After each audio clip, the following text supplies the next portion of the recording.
Good afternoon, ladies and gentlemen. Welcome to our regular meeting of our city commission for July 22nd, 2026. It is now 4:02 p.m. and we're ready to proceed.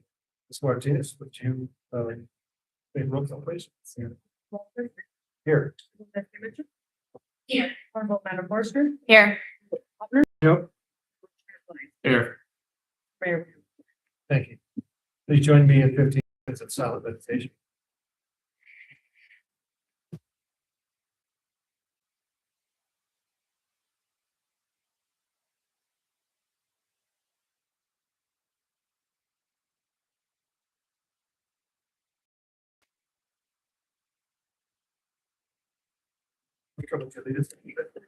Will everybody please rise to the pledge?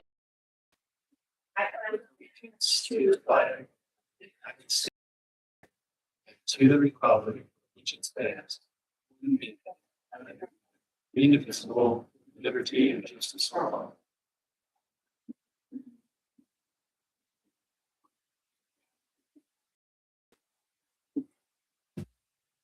And that we approve the agenda with following exceptions, and that is remove item E7. And also to remove item 12A. I'll second the motion and approve the agenda. Is that E12A? H12A, okay. All in favor, signify by saying aye. Aye. Any opposed? Done. Commissioners have any comments? Ms. Mitchell? No, sir. Here. Forster? Just a short one. This weekend, there is a big event up in Winston. There's side-by-sides, cornhole tournament, Dutch oven cook-off, ranch rodeo. It'll be a lot of fun, and we invite all the community to come up there. Be nice and cool, a lot cooler than down here, and hopefully it'll be raining. I'll reserve my my comments for the next meeting. Especially the finance committee. The grant that we applied for. Public comment, the only one I have signed up, Mr. Finn, Yes, Good timing. you're missing staff comments. staff comments, sorry. Any staff comments? I'll just keep it short. Tonight, at 10 o'clock, water outage on the north side of town. That'll be starting at 10. We're having the last tie-in at the school. We've been trying, as you know, we've talked to you numerous times about the water projects, trying to get those connected before school starts so we can kind of be out of the area. The line should make it by the end of this week to be connected. School starts Monday. We will be doing some paving in the area while school's going. We're just working out those schedules. But tonight from 10, hopefully 3 or 4 hours, the water will be off. We've done a pretty good blitz to notify everybody, so hopefully we're back on track. And this should end one of the challenges. We've had some problems with the valves in that area, so it's caused us to have to go quite a bit out to get that. And otherwise, projects are just moving along every day. We're getting closer and closer on some projects. So that's it. Thanks, sir. Ruben, I have no comment, thank you.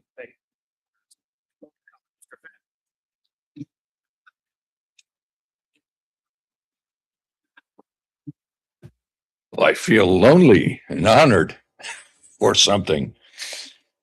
Ladies and gentlemen, my name is Ron Fan. I'm 316 North Foch, and I came to speak about an article in the newspaper about the police investigating graffiti. And the reason I speak about it, because I called dispatch and told them what I knew about it.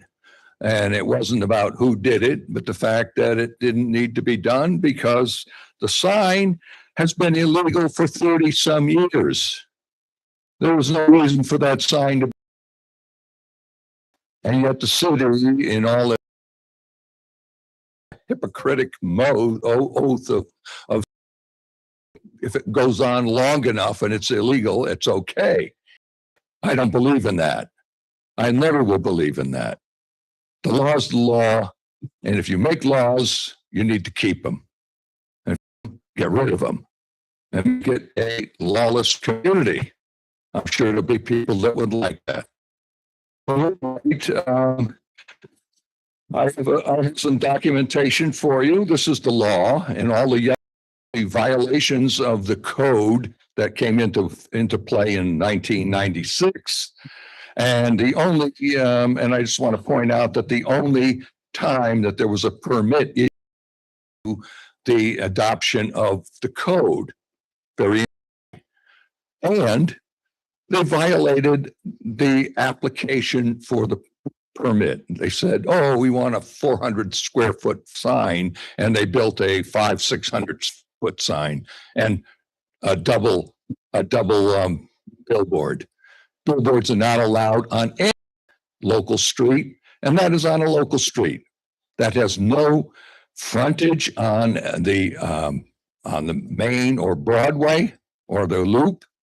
It's on McElroy. That's the only frontage for that property. It also runs over the property line. It's supposed to be 5 feet within the property line of any property, and yet it's overlapping it onto the city's right of way. And according to -10 enforcement, every violation of this article constitutes an offense. Each day a violation of this article exists constitutes a separate offense. Enforcement authority is the zoning administrator is supposed to do something about it. Okay. All right. I can't tell you the best part of it. But at any rate, have a good day.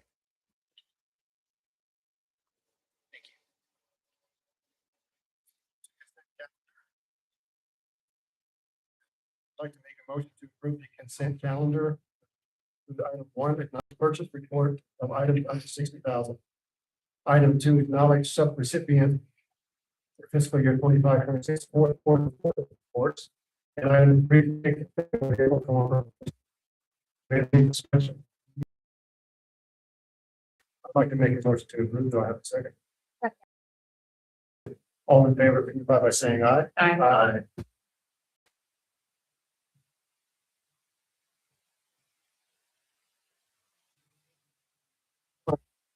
Discussion action summary plat amendment at 1700 Corzine Street, Southwest. Thank you, Mayor Pro Tem, Commissioners.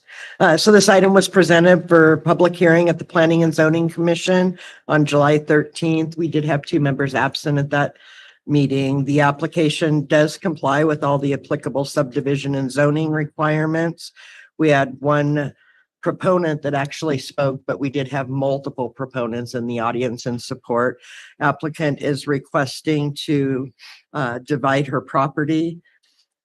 I know that we've had some discussion afterwards regarding the track 2 and track 2B. There's a fence that encroaches over, and I did speak with the applicant, and it is not going to be or have ownership of the properties there. Then that fence would need to be reduced down and made sure it was sitting just on one lot or the other, or removed completely. The reason for the split, you guys have all the meeting minutes, so you can see it was a well-spoken meeting. It's for a part of a nonprofit, so she's going to be leasing that for nonprofit purposes. So she is here if the commission does have any questions for her at all. That stand for questions. Commissioners, do we have any questions? Sir? Mr. Mitchell? No, I just gonna say hi, Tracy. Hi. Mr. Rubin, do you have any concerns? I think the only thing is actually if we make a motion to approve it, we might want to work into the motion, the comments made by Mr. Alvarez about making sure the fence is actually coordinated with the boundary. May I have the first, the owner here? Step up, please.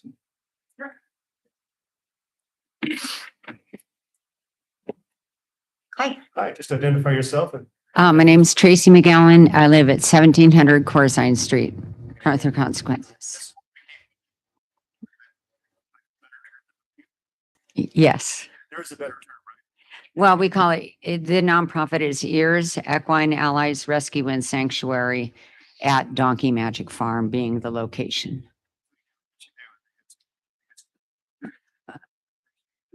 only concern was that the fence line as it is now encroaching from both. That is correct.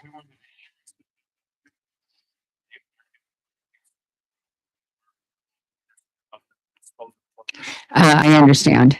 Yes.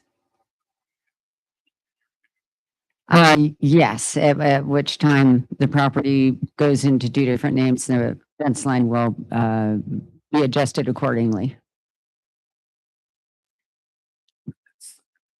Thank you. I'll approve, make a motion to approve the summary plat amendment at 17 Corzine Street. With the fence following the plot. In case it was ever sold. You can say change of ownership. Change of ownership. Got that? I second. For the motion, second, Ms. Martinez. Honorable Ralph Hitchler. Aye. Honorable. Honorable Amanda Forster. Aye. Honorable Ingo Hopner. Aye. Honorable Chaz White. Aye. Carried unanimously. Item number E2, discussion action, vacation of flats at 418 Locust Street. Alvarez. Thank you, Mayor Pro Tem Commissioners. So the item was previously on our agenda on May 27th and commission tabled it pending further notification. I did reach out to the applicable adjacent property owners. We sent an additional certified letter encouraging them to reach back out to us to ensure that they didn't have any concerns. One of the property owners, the property's in a trust, the mailing address is out of town. They did sign for their letter, but I have no way to give them a phone call or anything. So I did not hear anything via email. Nobody called me on it, but they did sign for the additional letter. The second, as of Monday, we hadn't received the signature card back. However, I was able to reach out to that property owner and speak with them yesterday. Type of progress and didn't seem to have any concerns. We're going to follow up, and if they had further concerns, reach out to me today, and I didn't hear anything back from them today. So with that, I'll put it back to the commission for discussion. Recall, we tabled this item last time. To give that information, if anybody else wanted to speak up on behalf of this thing, no one else did. If you're still comfortable with the vacation itself, I'll entertain a motion. And I think a couple other things I learned also from talking with Ms. Alvarez.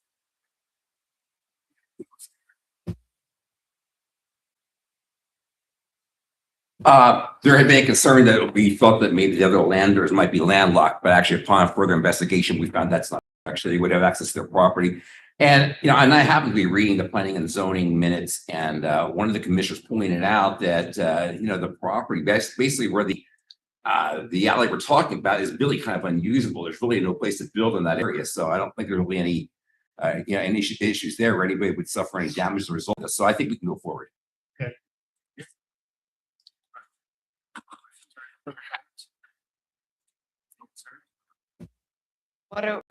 It was a 2-2 vote at. On the I think it was one opponent, one proponent. Opponent actually lived across the street. He did more density in the neighborhood. That's what would happen. We don't know that. And we had one proponent. And we have no other letters to indicate any reason not to grant this. So if you have some questions. Nope, just wanted to point that out. Yeah, I have a motion. I'll make a motion to approve the vacation of flats at 418 Locust Street. To actually be called to be, vacation plans. Is that really how it would be phrased? Would be vacation? Motion to that. On its face. Second the motion.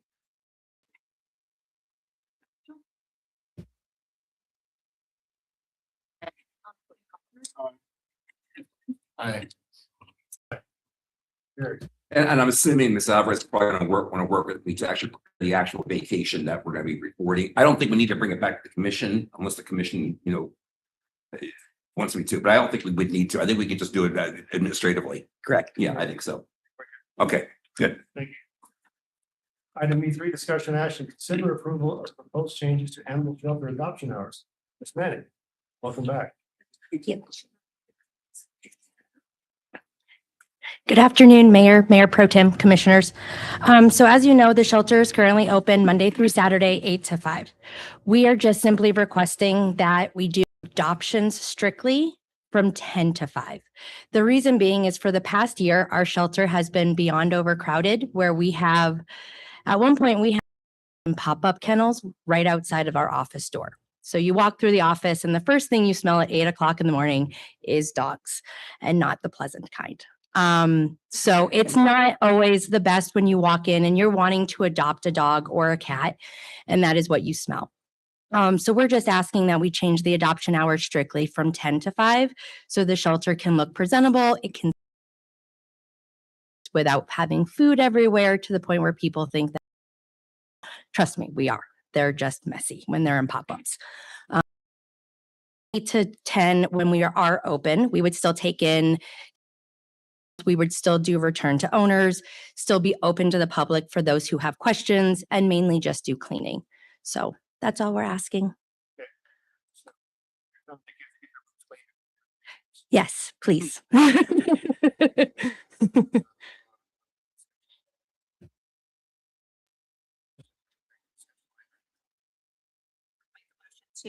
approve the proposed changes of adoption hours at the animal shelter.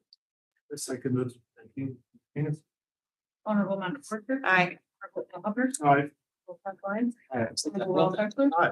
President Hughes. All right, motion carries unanimously. Thank you. And you look very nice today. Thank you. Thank you for bringing my practice run.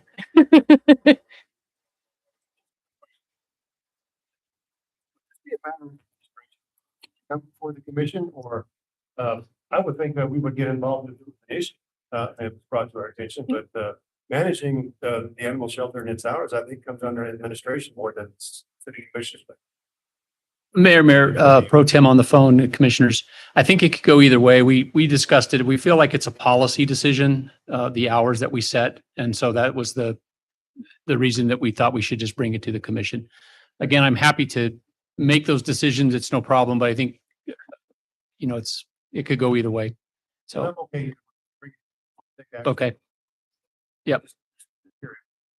It feels like they're posted hours and they're by policy. And so it would be best to err on the side of caution on that.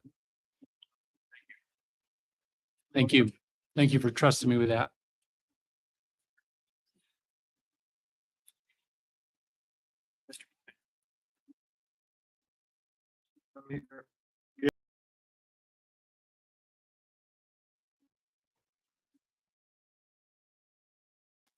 Mayor, City Commissioners, I'm Stephen Hodges, representing your J. Hodges Truth or Consequences Municipal Swimming Pool lot. I'll give you a brief update on how our season has progressed, how current operations are going, and a brief look at our future plans. It goes without saying that we are an outdoor pool, that we are completely weather dependent. Currently, with our per session, I see from 24 patrons a day to over 200 cultural things in our whole crew. The computer ranking system that allows us to track customers on their busiest usage hours.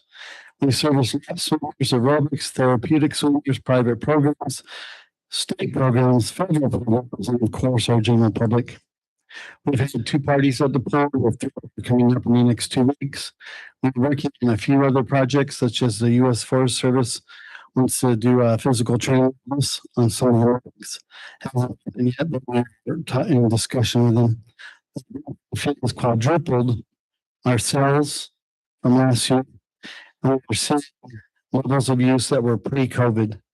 COVID had a very negative effect on the swim industry. And it's been a real battle to get people to come back to the pool. The success of our entry fee has also had a ripple effect, in that the Hatch and Socorro pools have been looking at us, and they've also instituted a dollar entry fee to drive patron participation. We currently have adequate staffing, although we will be losing several lifeguards to school and college in the coming weeks. We have planned to have enough staff to stay open for the next few months. And I'll update you next month on how this has progressed. From working with the staff for our government certifications, I found them to be highly qualified and very knowledgeable of the requirements of a professional lifeguard.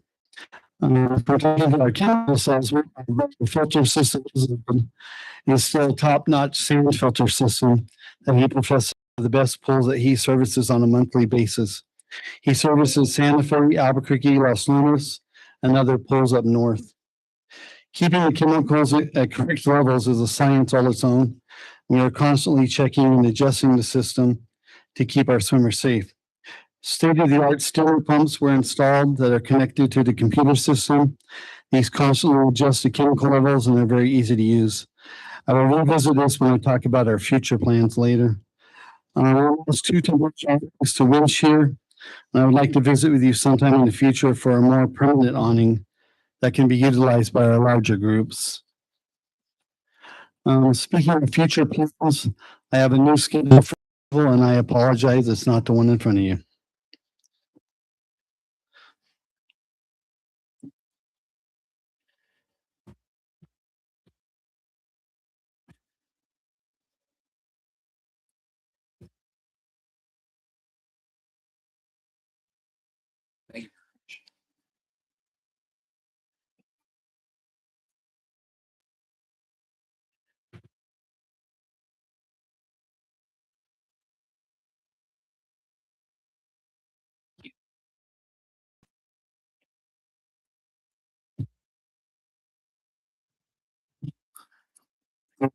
If you look at we switch into off-season schedule, and we see at the top for the month of August and the end of July, so kids go to school, so that's this is changing. I'm asking for the schedule for the month of August at this time, so we can look at how it's going and then adjust based on the data. I have a few more things, but I want you to have some time to look at this.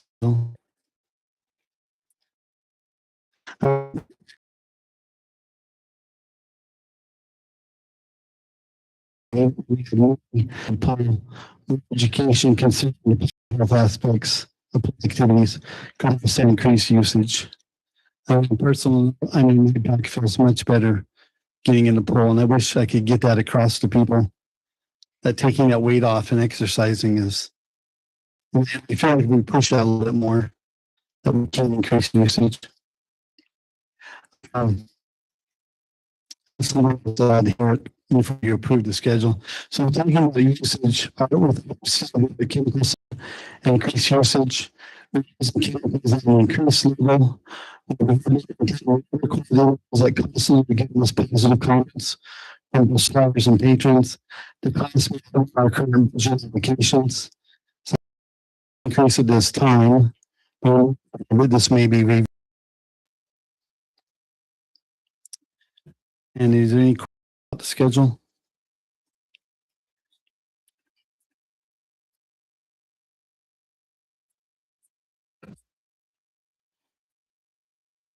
So we're open from 10 to 11. And I just figured if we're open and we're there, we should be able to let anyone come in. Yes, sir.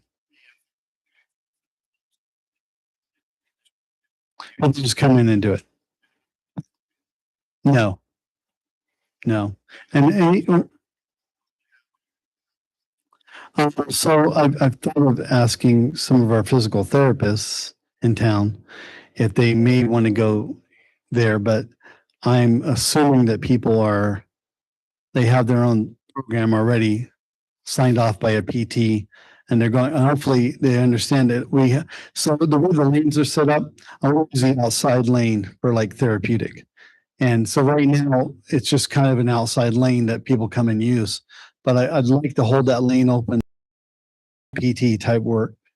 We just want it because the steps are right there. They can get real easy and use that whole outside part. And we actually have 2 people right now that come every morning and use that outside portion. But no, it's not. We do have a water aerobics instructor who comes in during water aerobics.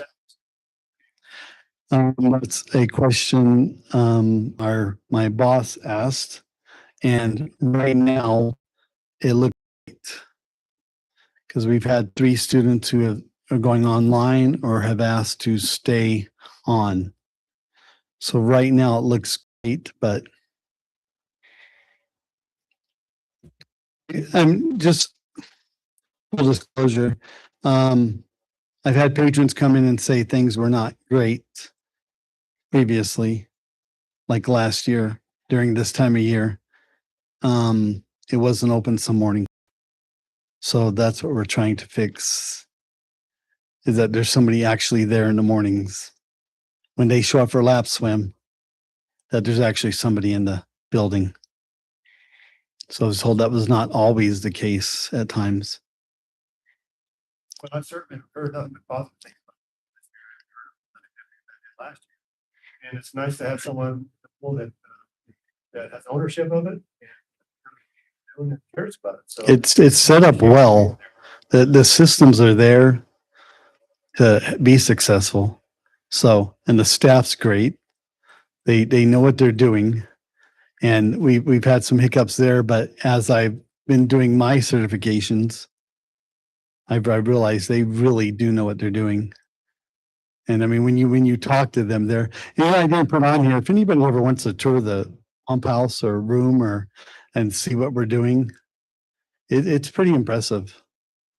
The whole chemical situation there, how people have no idea the behind the scenes, what it takes to keep it clean. fortunately, we got it. Yes, I heard. Yeah. Yes. Yes. Appreciate you being here.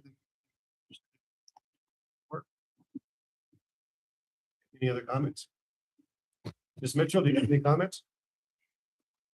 Just to say that we used to do physical therapy with the actual therapists around town, and that stopped with COVID too. So I think the idea of reaching back out and seeing we can get some programs started. That would be good. All right, thank you. No further comments or discussion, we'll entertain a motion.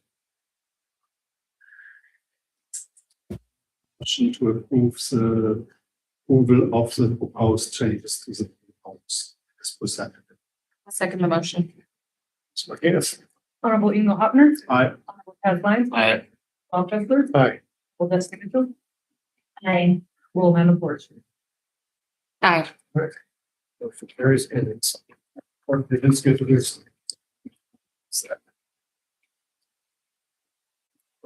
Thank you, Mr. Planks. Thank you.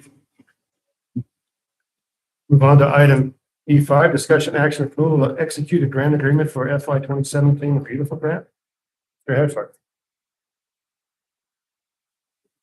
Good afternoon, Mayor Pro Tem, Commissioners. Here's your FY 27 Clean and Beautiful Grant. The amount of $10,296.41. Grant funds will be spent this year on additional dog waste stations, Rotary Park, one downtown somewhere.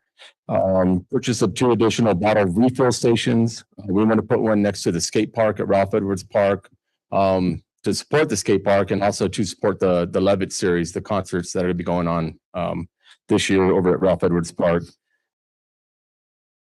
Recycled plastic picnic tables. We're going to put 2 at the Veterans Memorial Park this year.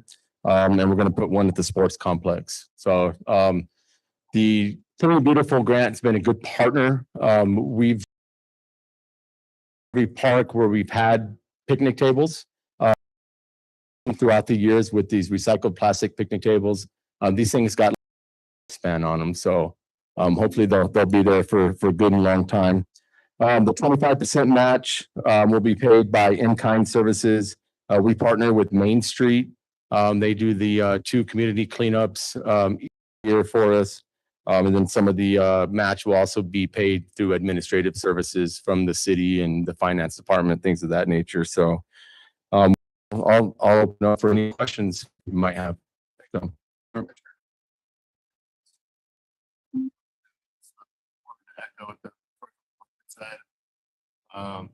They're impressed by the level of commitment. So thank you. Sure. Yeah, it's been great working with them the last 4 or 5 years. You know, they're a good partner. They really are. So talk to me about the success of your bottle stations. Have any luck with those so far? Or? The idea behind that is, last year when we did our first community cleanup, we were going to count all of the plastic water bottles. And then the second cleanup, we were going to see the difference that they've made. I can tell you that we don't pick up near as many plastic bottles that we do in the parks. I don't have a set number for you at this point. But that's what they're there for. Take your plastic water bottles, refill them, fill up your mugs, fill up your cups, whatever you've got, and let's make a difference, and that's what it's there for. So, Main Street put something out, please recycle your bottles, reuse them, things of that nature. So, yes, sir. Yep. In reading, I just observed that paragraph 1, allocation support of the park several requirements we have to fulfill in order to proceed with this agreement. I mean, I'm going to mean to go through them one by one, but are you satisfied we can handle everything, or something here is going to be a Yes, sir. Yes, sir. Absolutely. Absolutely.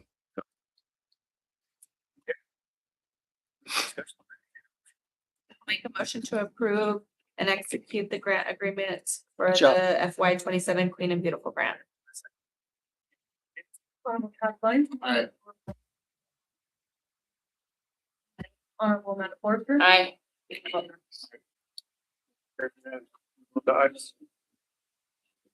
E6, discussion action agreement between Sierra County and the city of consequences for floodplain management services. Brad. Thank you, Mayor Pro Tem, Commissioners. Has had an agreement with Sierra County to planning and zoning applicants are doing a new build and development to identify whether or not they're in the floodplain and what their requirement is, so they can proceed forward. It's a requirement by the construction industries in order for them to get their building permit. So our agreement has expired, and so we have drafted a new agreement to enter into. Mr.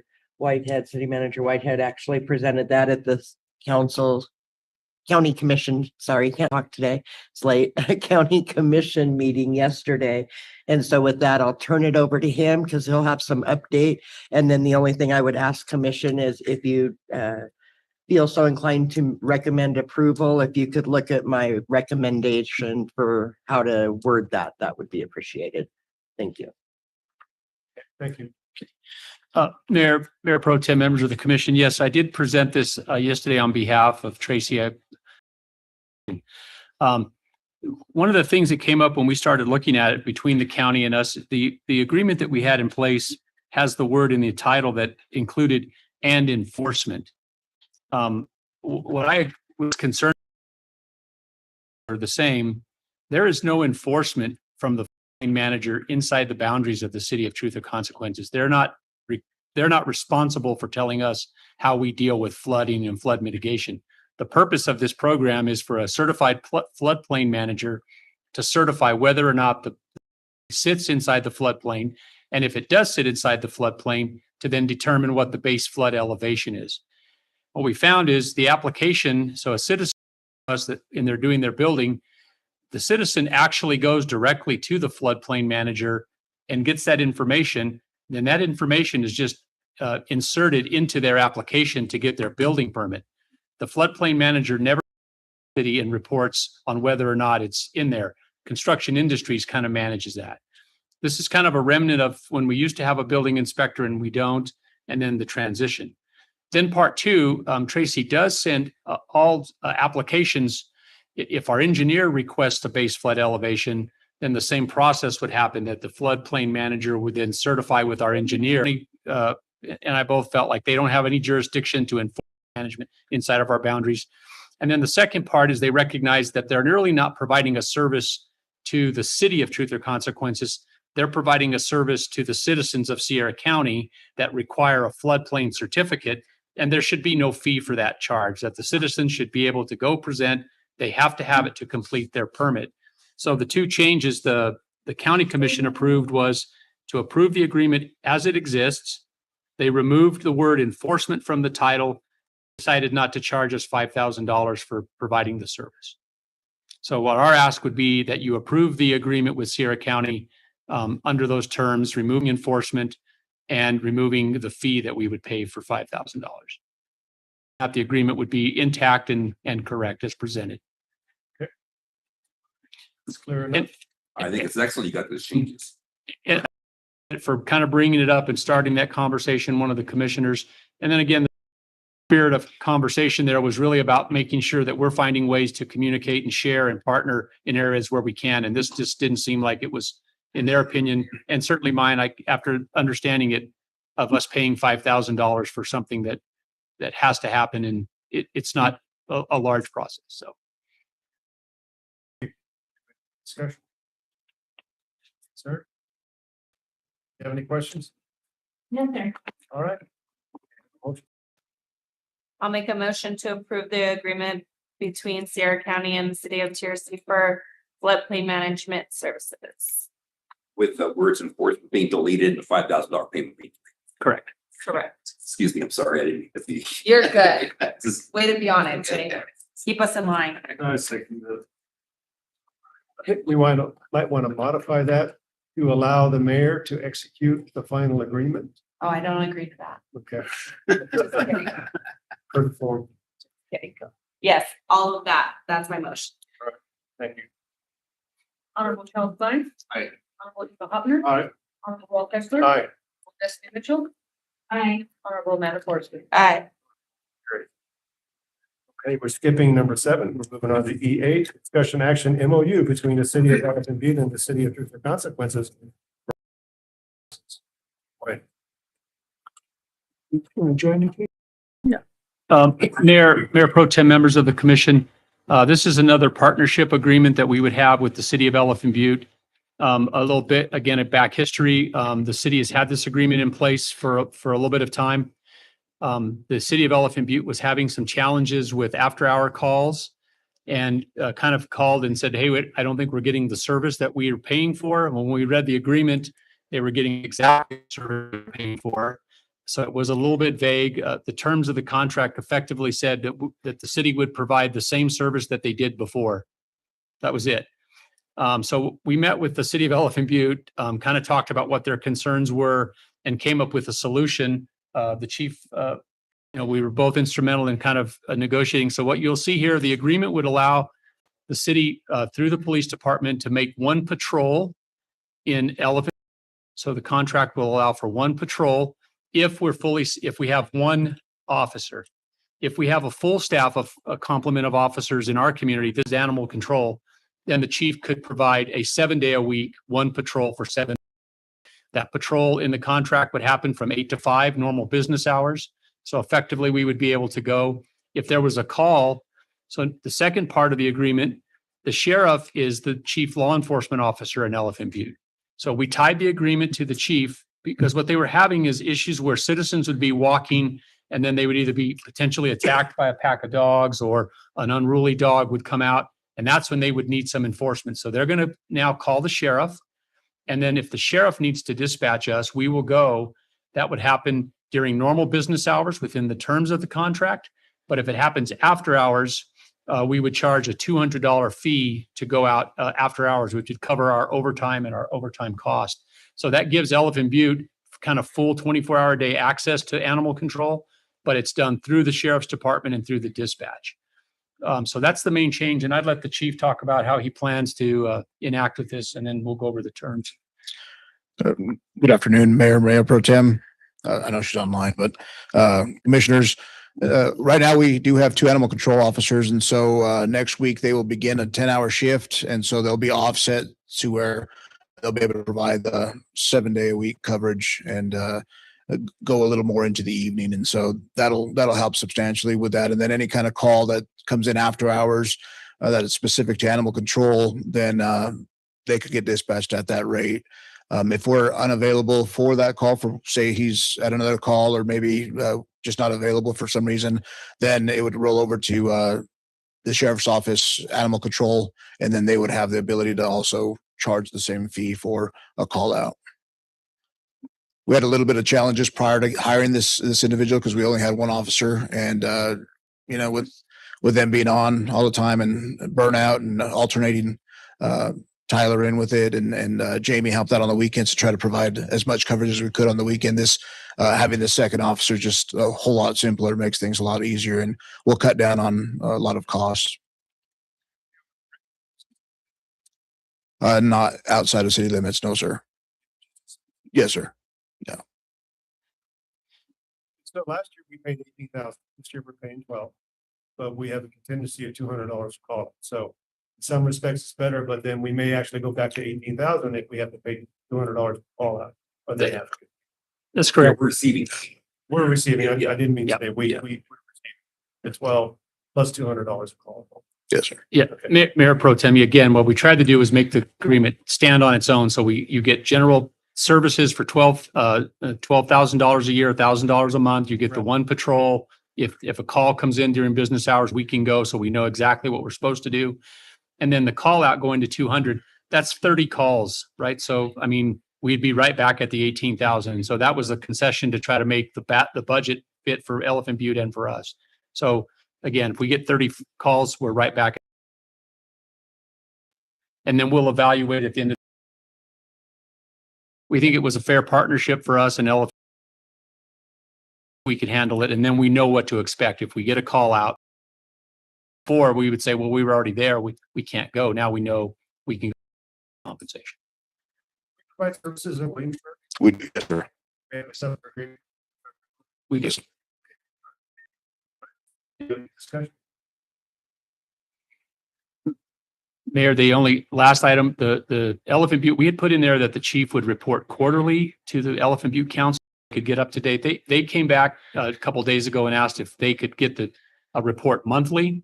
So what we would ask is that you amend the agreement to allow monthly reporting. Agreed with them is that we would just say it's general reporting. So the chief could send the animal control officer out to report, but then quarterly, at least the chief will go and report. So that would give him the flexibility, but we will report to Elephant Butte on a monthly basis. I just kind of want to point out that if they were having somebody 7 days a week patrolling there, they're not gonna pay that person $1,000. Correct. So well, I understand that we're trying to work together, but that seems just not enough for if we're paying our full-time people patrolling there. I get that they're not there 24/7. They're only offering one patrol shift though. How often we are getting called out there during these hours, and is that feasible? I don't know, Yes, ma'am. for payment Well, process. sir, we have the records and you can monthly reporting, right? Yes, There you go. And so let's visit that in the year. We'll see our dollars worth. yes, sir. That's fair. And Mayor Pro Tem, I don't want to steal the chief's thunder, but he has instituted a GPS program on all of our units, so that we can monitor speed and location. So again, we would be able to report in a year. We'll know how many times, how long it really took, what the routes were, and be able to report that information. So Along with any dispatch log that we have, because we get the stats from dispatch as well, for how many times we're dispatched out there and the times. And there's employees for- agreement, but we could revisit it. A standard, every contract has a 30-day out. That was one. Just make sure. we're not putting stuff out for $1,000. Further discussion? If not, I'd like a motion and please refer to your request form or assistance with the motion. Oh, that's good. Thank you, Sean. Appreciate it. I'll make a motion to approve services and authorization. Mayor to execute with the changes that city manager Whitehead discussed with us. Which includes monthly reporting, with the reporting, general reporting, monthly, quarterly reporting. Chief. Thank you. We have a second. I have a second. Martinez. Aye. Aye. Aye. Aye. Carries. Right. Meeting night, discussion action, confirmation of South Central Regional Transit District. Board member, alternate designation and approval for FY 26 and 27. Membership fee included also, Mr. Whitehead. Mayor Pro Tem, members of the commission, in front of you, you have a membership back to the South Central Regional Transit District. The city was a member in the past. Over the past year and a half, the Transit Authority, they've moved into our community. They're very active with their bus routes throughout the whole community. This last year, the mayor and I were able to work with them to create a route for Fridays and Saturdays to be able to move folks in the evenings into town. So they're handling that. We feel it's important that we rejoin the organization, that we participate. The fee for is $3,752. I think the citizens are receiving that level of service for sure. We still have a few bus stops. I've been working with them. They agreed they would add a stop at Sierra Vista Hospital. We're going to move a stop to Walmart. They weren't going to put this on the property, but up at the top, and then Walmart is through. So that'll happen.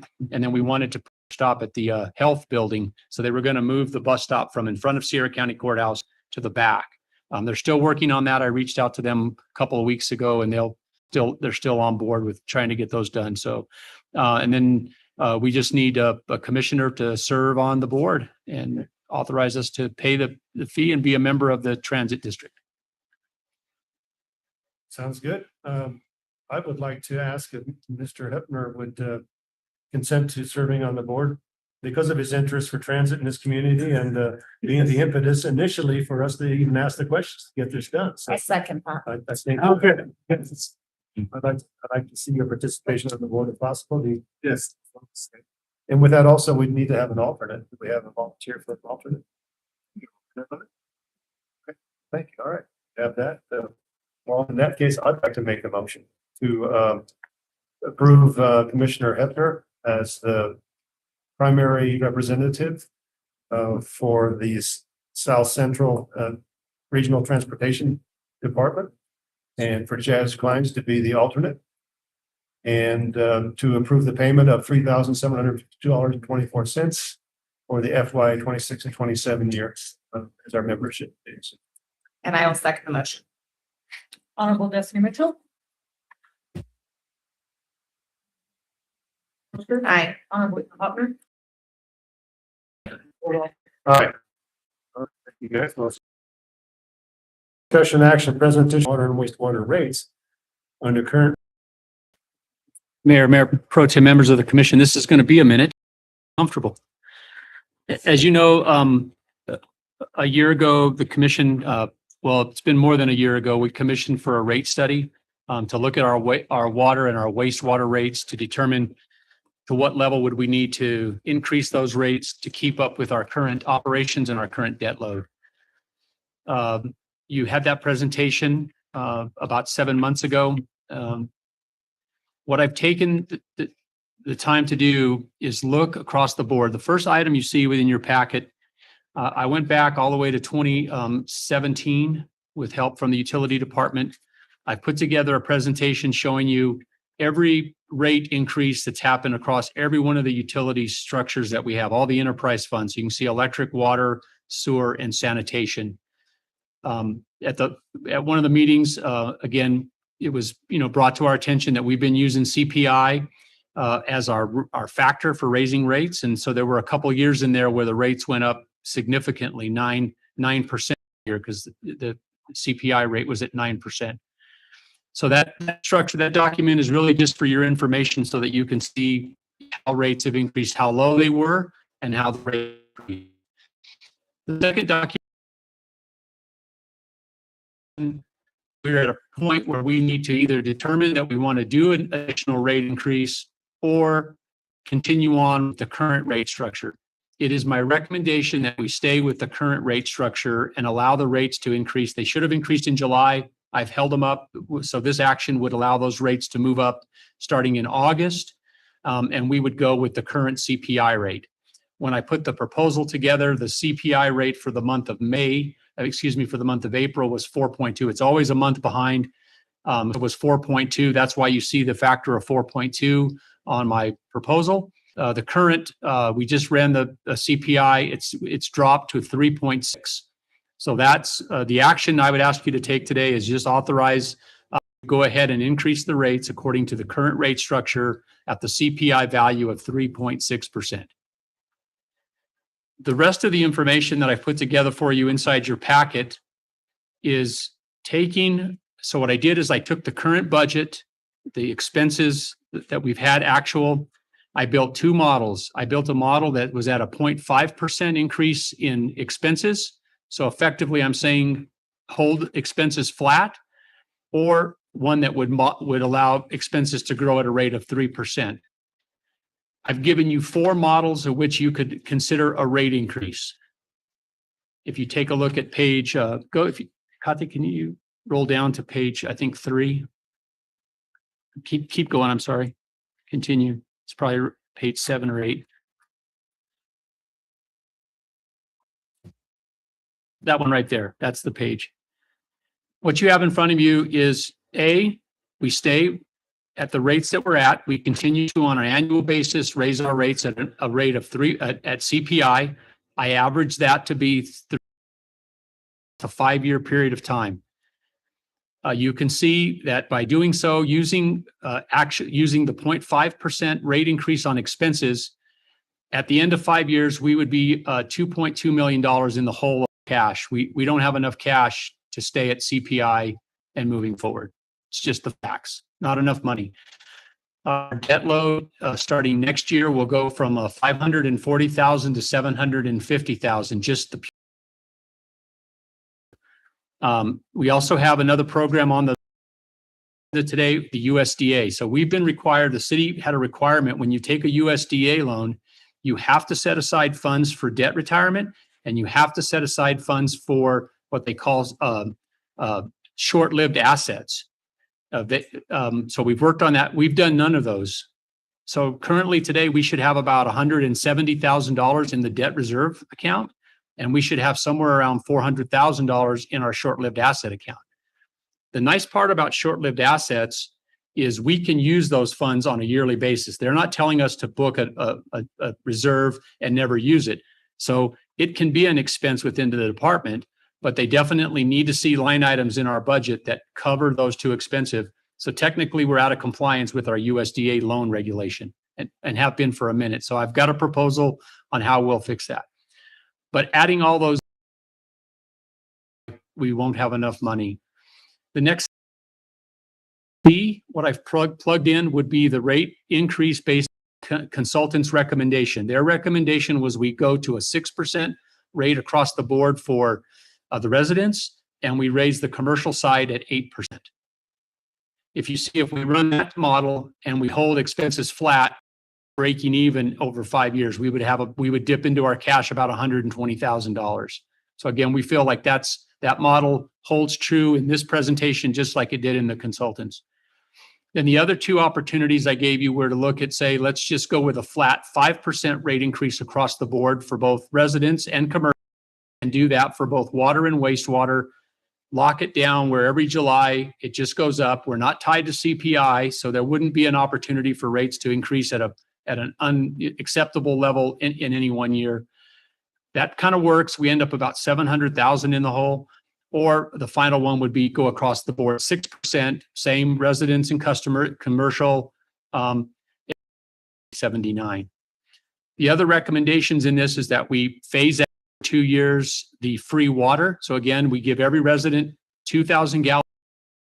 So we would phase that out over 2 years. And then we would also customers based on their meter size. So again, 3/4-inch meter would be the base rates that you're seeing. But then if you had a 4-inch meter, you're going to pay 25 times really the size of what a 3/4-inch meter, because we're delivering 25 times the volume of water to you if you have a 4-inch meter. So I incorporated kind of components from the rate study in all the presentations. And so what I would ask of the rate study is that from this day forward, we take a look at them, you begin to study them, that we hold another public hearing September or October. And then ultimately we decide what level of rate structure we want to go up. And then these rates would become active July 1st, 2027. And then it would be for a 5-year period and give us the opportunity then to set. We would know where we're going. We would have enough cash to pay our USDA obligation. We'd have enough cash to pay for our debts, and we'd have enough cash to technically operate the system. So with that, Mayor, I would stand for any questions. What does staff recommend? What are recommendations for staff?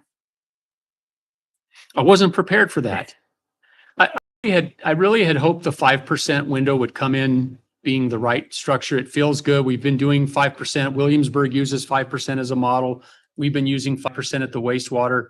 That was my hope, but if I have to be honest, that probably my recommendation would be the 6% flat across the board.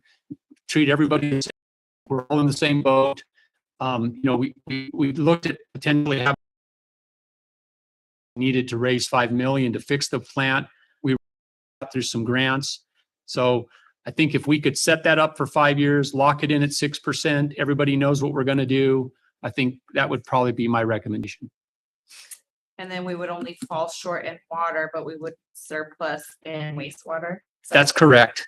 That's correct. And I'm glad that you caught that. I mean, again, we have the ability, so we don't have to keep them. The DFA and the USDA make sure that we break. They didn't want everything to be a joint utility, right? Not everything needs to be, just break it out. So for them, we need to be separate. But for sure, if we had extra cash and we needed cash to cover short-lived assets, or we needed to fix a pump in water using water and wastewater, we would have enough cash still. We're going to be facing some shortfalls is that although we were very successful in monies to fix our water lines, each tranche of money that we received has a grant or a loan component with it. Has a match with it or a component with it. That's Puts correct. us into debt. That's correct. There's no adage, there's no free money. Well, there isn't any free money. We were very successful in getting money to fix our community, but we have to pay some of that back. And this is how we're going to have to do it. So I certainly understand why we have to do what we have to do.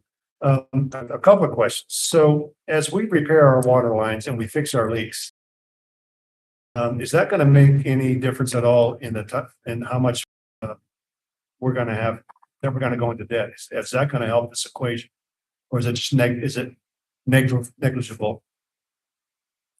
I think the vision would be that if the smart meters work as well as the electric meters are working, where the data is clear, so we're not, a lot of times I think misread, or we don't go read, or you can't get into the meter. So if we're getting good data, if we're billing the customer for exactly what they use and the charges are good, potentially it could raise some more money. It could be, we could be not collecting every dollar that is ours. So there is a hope that it's a cleaner record. It does generate revenue, but I'm not looking at it as a significant amount. No, it won't be. No. Might make a little bit of difference. And it's not going to change. So some might say, because if we get all the meters on smart, we don't have to have meter readers. That's not the case. I need to take the staff that we have that has to go out every week and read. I need them to get on the water side because we need to work. So it's not going to cut our expenses. It just should make us a little more efficient and hopefully help us capture all the dollars that are owed to us, and clearly identify whether or not we really are burning and wasting some 40% of our water loss, right? That's going to be another part of it to Right. tell us. Okay. All right. Are we making a decision today, or are we? No, the decision the action on the item would be to approve and authorize us to use the CPI, the current model for rate increases, keep it static. So that's the action. Part 2 would be, here's the presentation, begin to study it. And we would like action sometime between now and the end of the year to accept some structure, get this on to the next level so we can move on. And again, I do want to point out, our revenue, even going up CPI this year, is going to be $750,000 of that has to go to debt retirement. It's just a math question, right?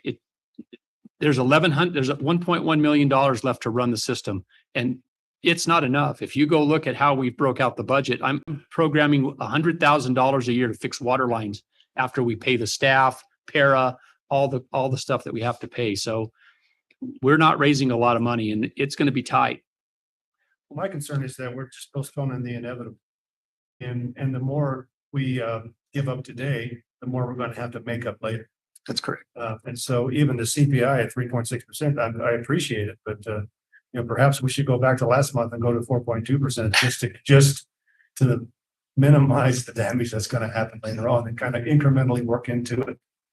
I would almost say you could do it, except that the current structure says you have to take the last to place. So it's going to be 3.6. Sorry.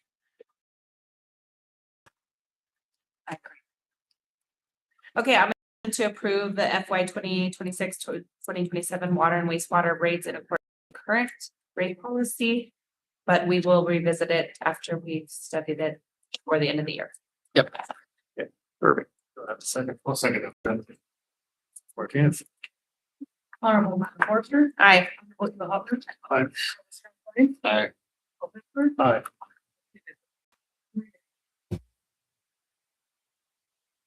Bill numbers, Manager Whitehead, 3.6% if you have an average bill of $50 a month. It's not that much. So $1.50. So although the numbers sometimes look high, percentages look high, whatever else. If you take the time in the model, you'll see I broke it down for every rate increase. You can see what the consumer will pay on an average 6,000 gallons a month of water consumption when it goes up. It would end up going up from this year, I think, about $30 to in 5 years from now, they would pay about $49. So it's going to be a $20 a month increase over the next 5 years to the water, to the end user. Yeah, I think that's an important. I ran the model. I put this program together last month, current CPI, so I could be active. And when we just pulled it yesterday, it reported 20th. Okay. Everybody okay? Go to item E. RFP number 2026-03005 agreement with J. Carzal General Construction Incorporated for PNC Bank. So I'm gonna do this one. We're going to do it together. Carlos and I will partner up on this, and the chief, Ms. Holguin was not feeling well this afternoon as well. So I don't know. I hope it's nothing. Mayor, in front of you today, we have a contract that's ready to ask for your acceptance and approval.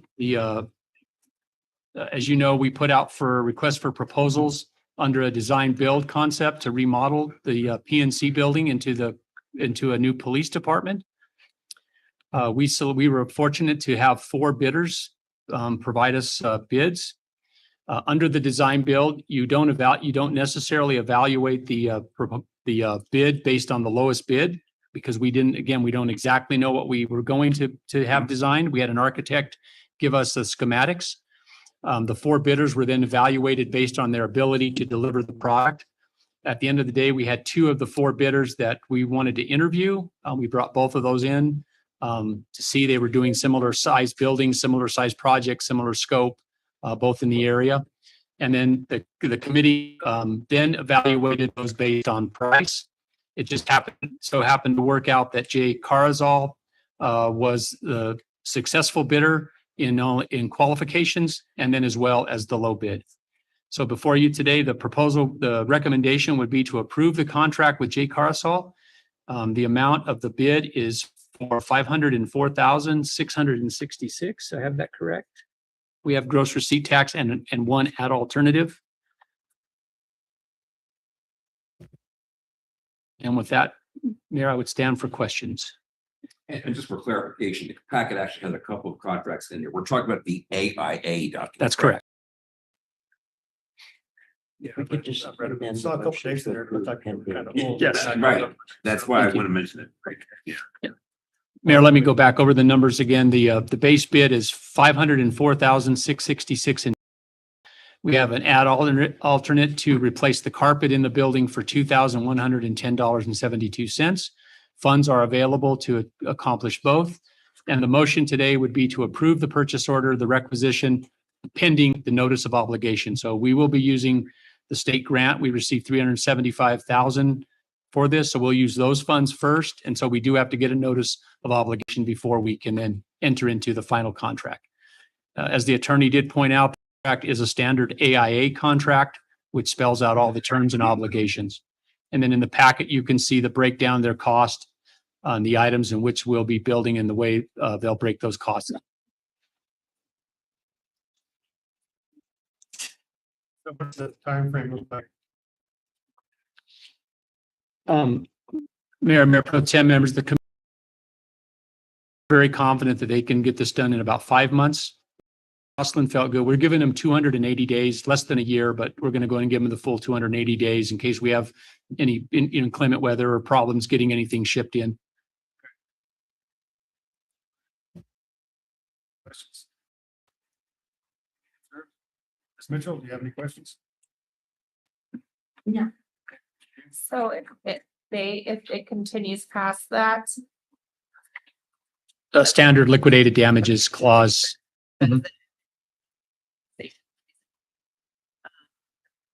Yep. Standard, I think it's a 1% fee, $250 a day is a standard AIA contract as I read through. Okay. Mayor Pro Tem, I would also point out again, the project budget, we did receive $375,000 from a state legislative grant. We programmed $200,000 from the general fund. We are carrying a balance of $175,000. And then through the chief, through the police department, gross receipt tax, we also have an additional $200,000. So we have just under $750,000 for the overall project. This will be the building portion. We still need to take care of the parking lot. And then we also need working through a CES contract with finance to do the security technology inside the building. all right, I'll make a motion to approve RFP number 2026-03-005 agreement with J. Carezzel Yes. Construction Company Incorporated and authorize city manager and mayor to execute and all applicable documents. No, second. Ms. Martinez. Honorable Eva Hopner. Aye. Honorable Paul Hector. Aye. Honorable Matt Porter. Aye. Honorable Destiny Menu. Carries. Congratulations, chief. Appreciate it. All right, let's move on to item E12, discussion action, approval of purchase requisitions over. Invited you. Go ahead. Mr. Miyashima is going to present, and we're going to skip A, we're going to move straight to B, cooperative education service.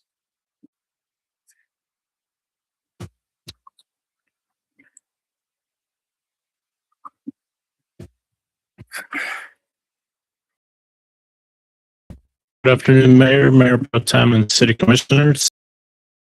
Let me see. This one is for CES? The CES. Okay, sorry, just making sure. This is gonna be for $70,505.17. This is for the North Fire Station roof coating. It's just to maintain the roof. They're gonna put this weird word that I haven't heard, elastomeric coating on it. They're going to be using a CES contract number 2026-03-G solutions, again, on the station building. Fire chief is here. Oh, great.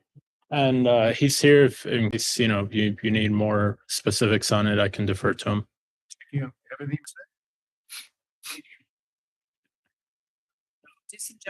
Jim, commissioners, thank you.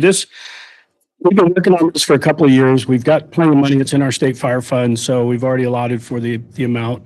That building is now all stationed down in Williamsburg as well later. We just want to make sure that we can get this up so we can get the contractor moving on it and get this thing coded for us. Thank you.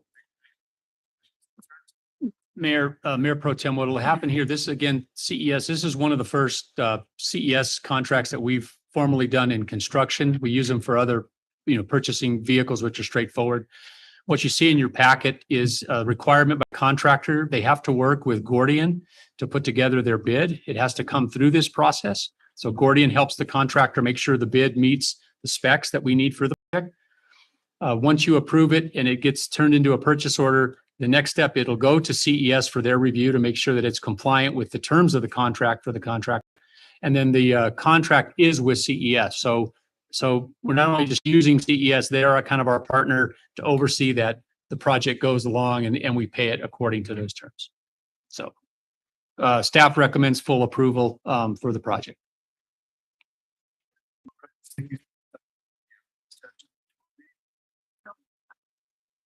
Entertain a motion.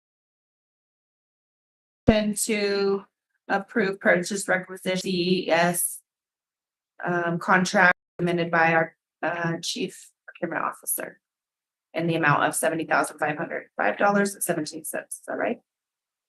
Yes, yes. She said contract. Yeah, I think it's fine.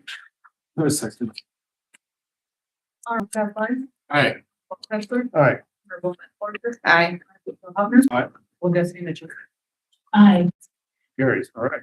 Well, Thank you. we'll see. Skirta, I'm sorry. 12C, Skirta. Scarlett, yes.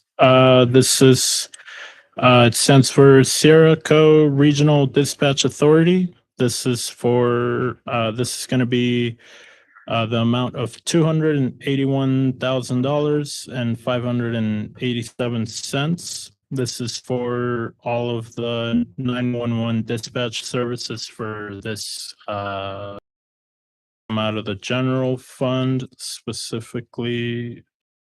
Sorry. Some other contract services. The police, other contractual services, yeah. Took me a while to flip the page. It's the purchase office. Yes. Okay, and the chief is here, obviously. He can, if you have any further questions, he can get into the specifics of it. One, is this a flat rate every quarter or is it a drawdown? Oh,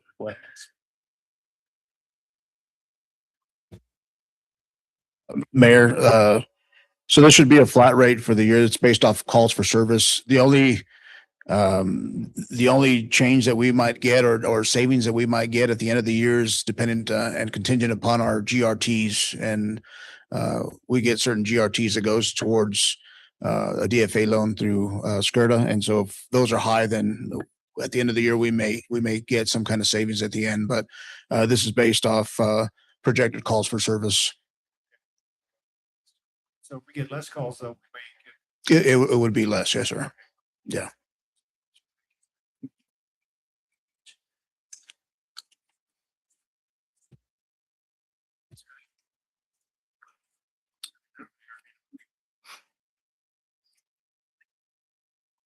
Motion, approve the police other contractual services.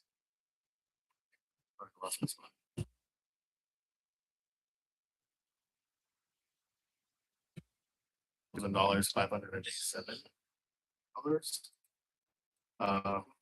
SCRTA Police Department. thank you. We have the second. Martinez. Honorable Emo Hoffner. Aye. Honorable. Aye. Honorable Ralph Heffler. Aye. Will Porter. Aye. Honorable Destiny Mitchell. Carries. Okay. Item 12B, Lone Star Fire Freightliner Group LLC.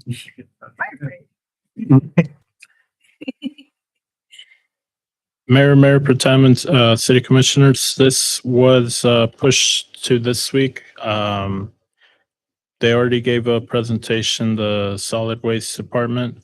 It is for a 2027 Freightliner Reefus truck.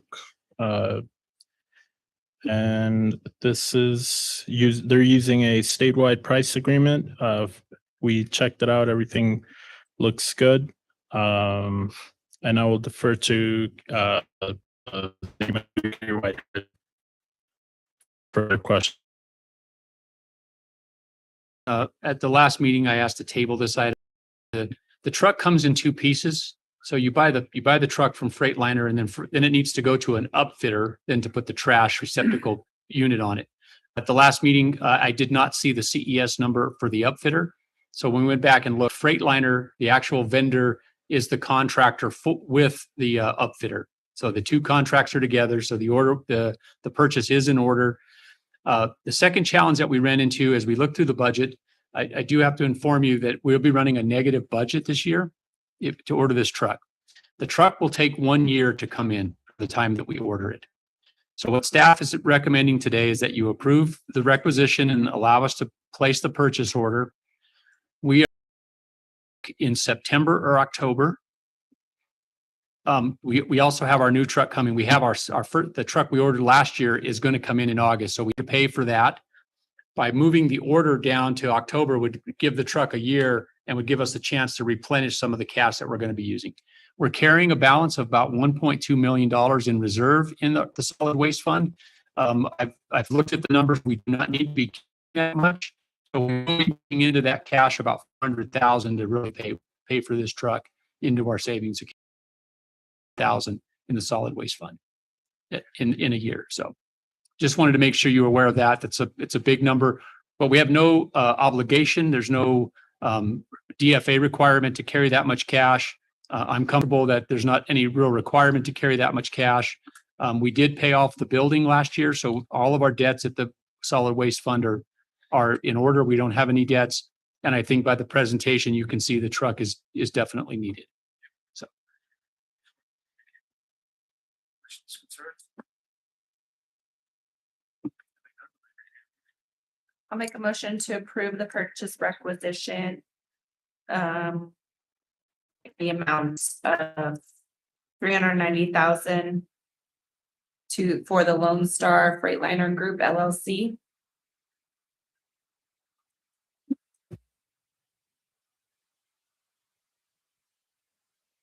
Aye. Honorable Hopper. Honorable Castlein. Aye. Honorable Fisher. Aye. Honorable Destiny Mitchell. Aye. Carries. And 12E, we already approved. the you contract. approve the contract. This will be approving the requisition, and the motion includes not to be approved until we have the notice of obligation.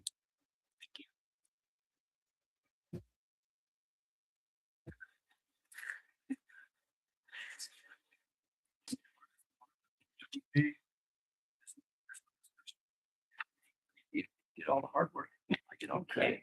It's not fair. I will go ahead Come on, and make a motion to approve the purchase requisition to the J. Caruzzel's General Contract Construction Incorporated in the amount of $549,219.29. And not to, what did you say? Not to Execute the purchase order until we receive the notice of obligation. obligation.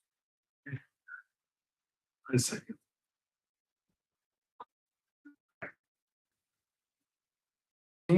Discussion action request for USDA proposal requirements amending section 14-35 rules and regulations.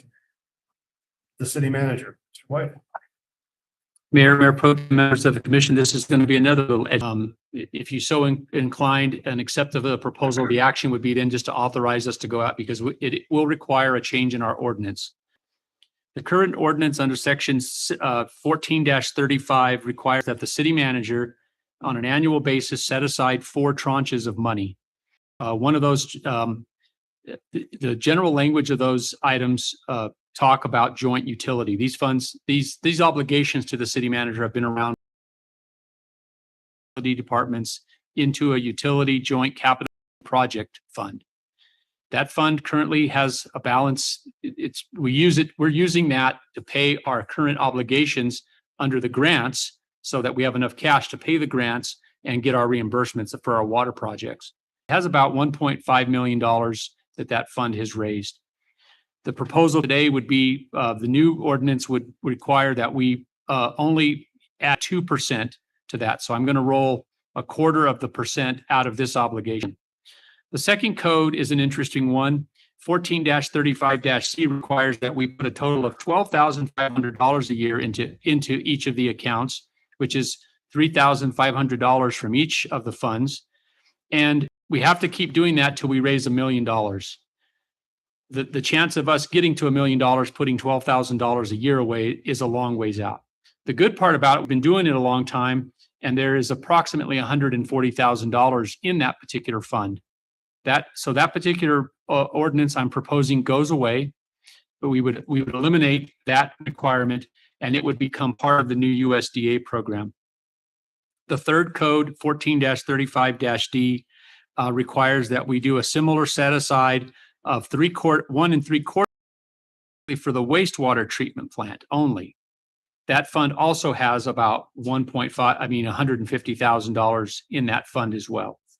And then item 1435 has us setting aside $10,000 a year into the from the revenues generated, and this is particularly just for the same concept. It has to continue to grow until it has and achieves $1 million. We have, again, I apologize, I don't have that off the top of my head what the balance is in that fund. I'm not recommending a change in a particular fund. As I pointed out to you, under the current obligation with the USDA, the USDA Department of Agriculture, they're a bank, and effectively they've said to the city, you have to set aside every year, you have to set aside 1/10 of their debt payment in money in a bank, in a reserve to in 40 years. It's effectively what that is. Right now, needs about $69,000 in it to cover that expense. We have enough cash to do that. Likewise, in the water department, we have the same exact obligation.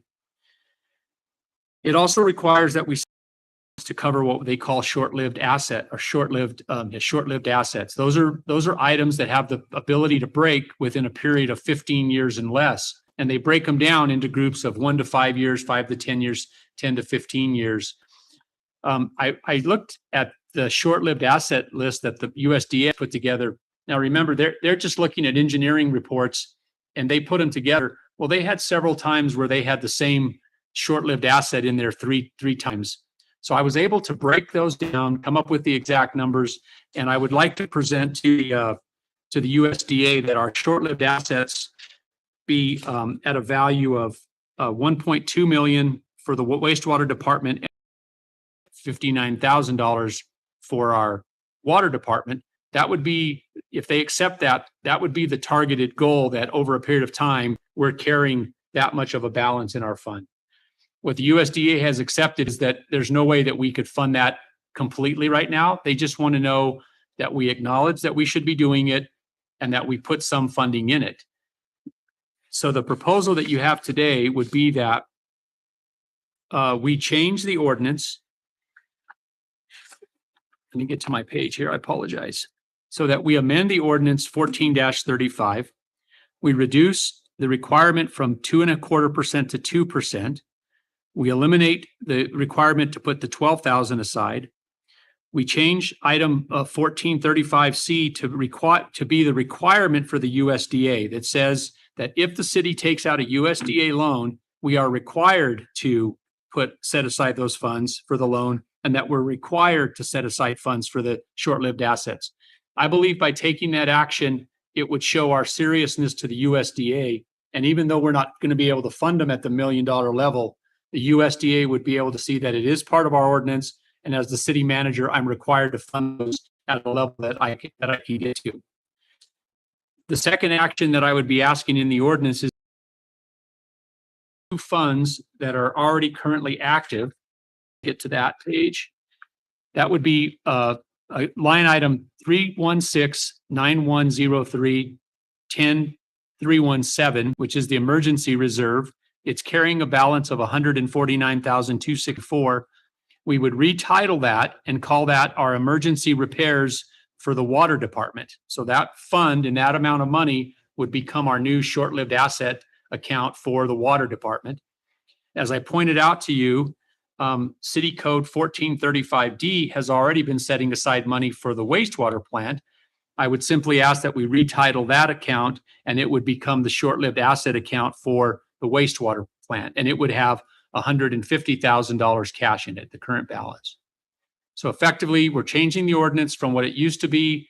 We're funding it for different purposes, and I'm utilizing the cash that's in those accounts to attempt to have the USDA recognize that we're trying to meet that obligation in short-lived assets by those two significant changes. The third change that I would propose, and then as it relates to the loan obligation, so currently we would open a new account under USDA wastewater debt reserve. Those loans have already been on the amount is $72,974. So our recommendation is that we open the account, we create them, and then I transfer cash from the cash account in the wastewater to that account so that we meet that obligation. So that's another trigger to the USDA that we're serious about our obligation.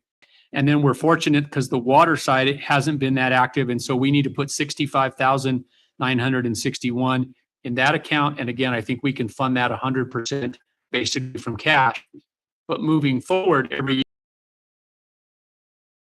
budget, so I don't only have to pay the debt, which is going to be about $30,000 a year. We have to put this fund to meet that 10-year obligation.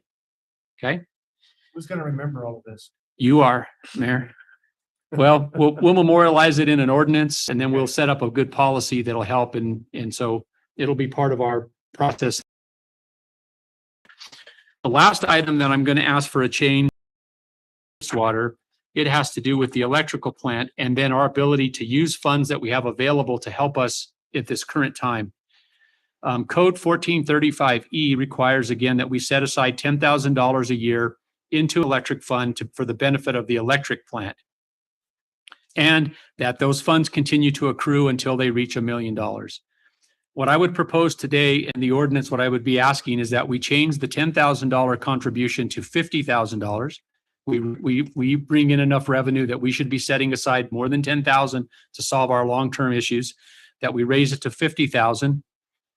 We're carrying a balance now just under $6 million in the utility fund. I'm going to recommend that we pull and fund this account fully to the full $1 million.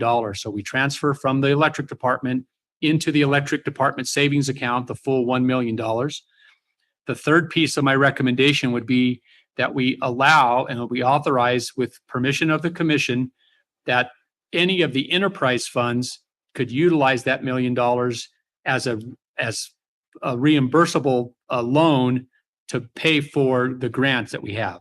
So effectively, if I need to pay for a grant that's $7 million, and I need to draw money, we can borrow from a utility, we can pay that and we get reimbursed.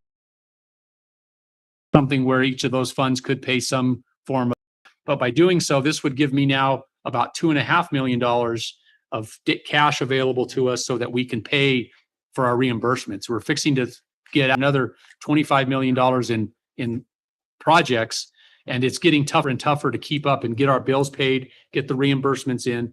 So Mayor Pro Tem, that's my presentation. I know it's a little complicated, and I would stand for questions that you might have at this point. So essentially, we're going to act like our own bank. We would be able to act like our own bank. The electric department would be able to be its own bank for the other enterprise funds, clearly not for the general fund. It'd have to be just for the enterprise funds, and there would have to be a grant in place so that you would be looking at just for reimbursement under this particular presentation. Mhm. All right. You should have been thinking about it longer. So really, all you'll be doing is actually today is not moving the ordinance itself at this point. You're actually, we're not even at that point. You're off. I think it's to prepare a document, bring it back to you. It's only ordinance application. That's really what. And the second part, by authorizing that, then I'm going to send this proposal off to the USDA, my representative there, present that to them, let them see the new short-lived asset recommendation, and then have them come back and concur to us to say, if you did all these things, we would technically say you're compliant with your obligation under your loan agreement. That's what I'm hoping for. So it's kind of a two-part process.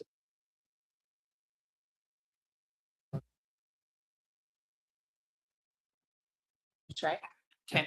I'll make a motion to allow staff to move forward and the publication of the new ordinances amending 17 through 35 rules and regulations. Forward with the recommendations by Manager Whitehead to make the proposed changes to The rules and regulations in section. Feel good? Yep. second that. Honorable Matt Porter. Aye. Honorable Hopper. Caroline. Aye. Aye. Designee Mitchell. Very nice. Move on to ordinances, resolutions, and zoning.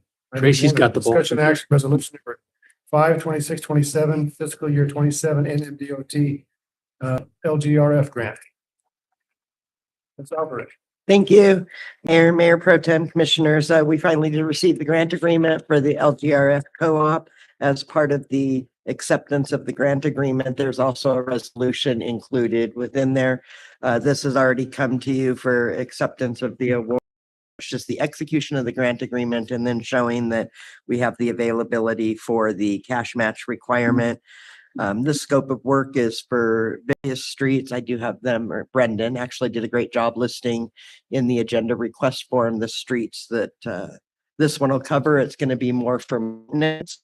The total is 101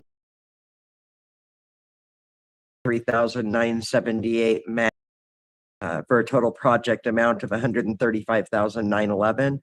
And so we're requesting commission approved grant agreement and resolution.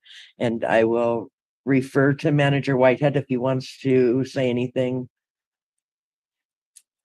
This particular co-op, we're really excited about. We have two different projects in here. We're going to do some slurry seals on about 7 blocks on the Tingley side of the town. We're going to try to do that. And then we have enough money. So we're going to be putting a water line in under Wispy, under Shovel Ready. We'll go into Jones Street between the PNC Bank, New Way Laundry by the that's going to get a new water line in the project. And we have the funds in here to pave over that street and fix that street. So we're excited. We're kind of getting caught up and so excited about this project. And this is exactly what we asked for. We didn't ask for 280,000 and they gave us 70. We put together a nice program and we were funded 100% of what we asked for. So for the record, the streets include East 8th Avenue, Thank you. East 7th Avenue, East 5th Avenue, Kruger, and Jones Street. So, Those are the streets. Thank you. right, discussion? So what you're doing, you're adopting the resolution by doing that, the resolution itself adopts the agreement. I think you're probably aware of that, but I just wanted to make sure they're clear with what you're doing. I was just saying you don't need to take separate action to approve the agreement because it's in the resolution. Yep. That's all I'm saying. Okay, I'll make a motion to approve the NMDOT LGRF grant agreement with resolution 0526/27. Second. Honorable Madam Forrester. Aye. Hopper. Aye. Council President. Aye. Aye. Carries, all right. F2, discussion action resolution number 6, 2627 FY 27 NMDOT Municipal Arterial Program Grant Agreement. Thank you. Mayor Pro Tem Commissioners, this is another portion of LGRF funding. This is for the MAP program. This one here our proposed scope is for Clancy and McAdoo Street reconstruction. $148,259 with a 62,000 of that is match, 186,000 of that is grant. And I'm presenting for Brendan. And so I'm going to refer, he worked very close with city manager. He did a great job this year, really working hard on applying for this funding. So Great timing. I just received a couple of complaints on Clancy Street, so nice that we're doing something about it. Well, this is Mayor Pro Tem, the same thing. This in Shovel Ready will get a water line both on McAdoo and Clancy. So it's part of it. And then we'll be able to come back over the top and pave this road as well. And I do need to get the staff there to patch those potholes. Understood. Brendan, they're doing a great job. We're doing a lot of things. They're staying busy. I see them around town. So it's good. We have discussion. I'll make a motion to approve the NMDOT Municipal Arterial Program Grant Agreement with Resolution 0626/27. Second. Honorable Hopper. Aye. Aye. Hector. Aye. Forrester. Aye. Carries. Item F3, discussion action resolution number 7, 2627, authorizing acceptance of Colonias Infrastructure Fund Project number CIF 7113, roads drainage, infrastructure and Marie Street improvements. Solvers. thank you, Mayor Pro Tem Commissioner. We did receive our award for the Marie Street improvements Colonias application that we submitted. The total amount awarded is $1,363,637. Within that award letter, there is requirements, what we call readiness to proceed items. And to adopting this resolution identifies that the city is willing to put up the cash match amount of $136,364. This item will come back to the commission again once we submit all of our readiness to proceed items. They will issue the loan and grant agreement. So this is just one of the processes we have to go through to get to the loan grant agreement part. Thank you. Thank you. Discussion? Having none, I'll entertain a motion. Make a motion to approve resolution number 07-2627 and authorize city manager to execute and submit required readiness to proceed items. Second. Aye. Aye. Aye. Honorable Deputy Mitchell. Carries. Item F4, discussion. 2627, approving participation in the South Central Council of Governments program for FY 26-27. Mayor Pro Tem, members of the commission, again, in front of you is our annual membership with the South Central Council of Governments, in the amount of $2,187.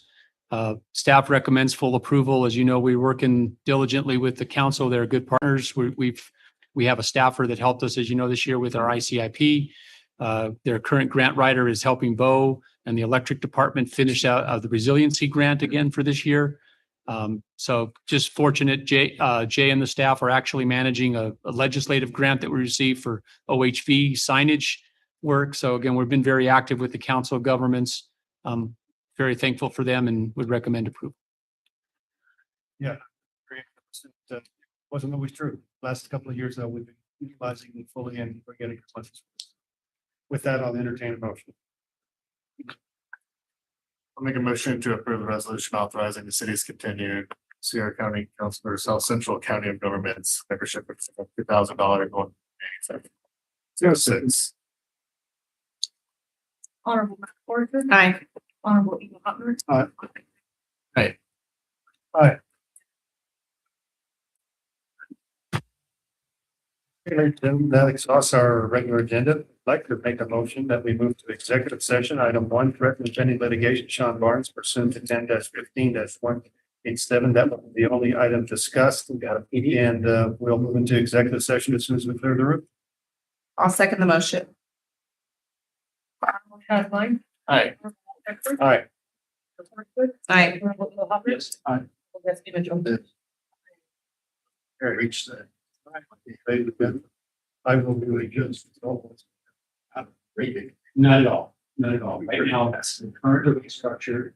Rate increase with, as the rules say, the city shall go up by CPI.